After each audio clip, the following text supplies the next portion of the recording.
Hi, in this lecture we'll continue to explore rules and best practices that will help you improve your font choices. A very popular approach is to combine multiple fonts in one project. Here's what you should know about it. Mixing typefaces is fine as long as you limit yourself to a maximum of 3. I'd say 2 is a better choice, but if you're working on a particularly large project, that may not be enough. When you're mixing fonts, it's best you stay away from similar-looking ones. Most readers can't pick up on subtle differences, so when you're using something like this, it will most likely be interpreted as a mistake. Not to mention that it doesn't look particularly good, it feels like something is off, though you can't put your finger on it. Your typeface transmits a feeling. We already covered that in the previous lecture. By sending mixed signals, you're not doing yourself a favour. So here's what you need to do when you want to combine 2 typefaces. Make them as different as possible. Choose typefaces that have a distinguishing personality. Here are a few examples on your screen. This one, for example, features a condensed font coupled with a handwritten one. This is what you're looking for. Some best practices are the following.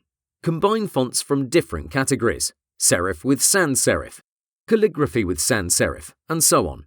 Use different sizes too. This also helps differentiate them on a visual level. It also ties into the fact that some fonts are best used in larger sizes. Use various colours whenever possible. This is how you make your type stand out from the crowd.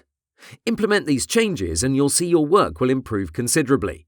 Speaking of size, type hierarchy is essential. I'm sure you may have heard of H1, H2, H3 if you've ever dealt with web design. That simply refers to headline 1, headline 2, and so on. That's a particular format that you apply to your text. The goal is to highlight the importance level of each section. Between these layers, which one do you think is more important? The bigger one, of course. This helps structure your file, be it a document or a poster, because it helps guide the user's sight to the most essential parts. That's how we read a magazine. We initially scan it and we analyse each particular section. If its headline is interesting, then we might read it. This hierarchy must be reflected in your project. It should be clear who's boss and who's the sidekick.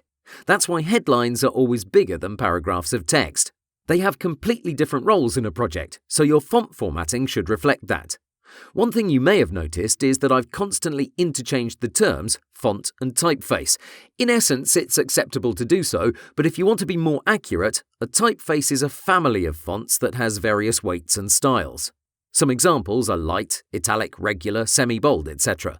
Those variations are fonts. So when you hear people say, "I love Open Sans," most likely they're referring to the entire typeface with all its styles. When they say Open Sans Light set at 30 pixels is lovely, then they're talking about a specific font. So it's a subtle difference, but unless you interact with typography lovers, it's acceptable to interchange them.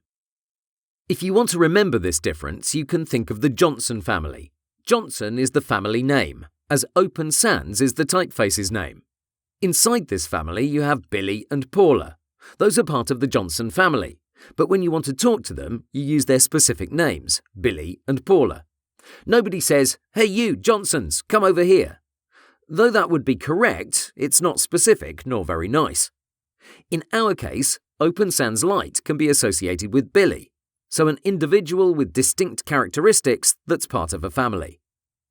Okay, and with that, we've concluded this lecture. Hopefully, all these tips and best practices will help you make better choices for your projects.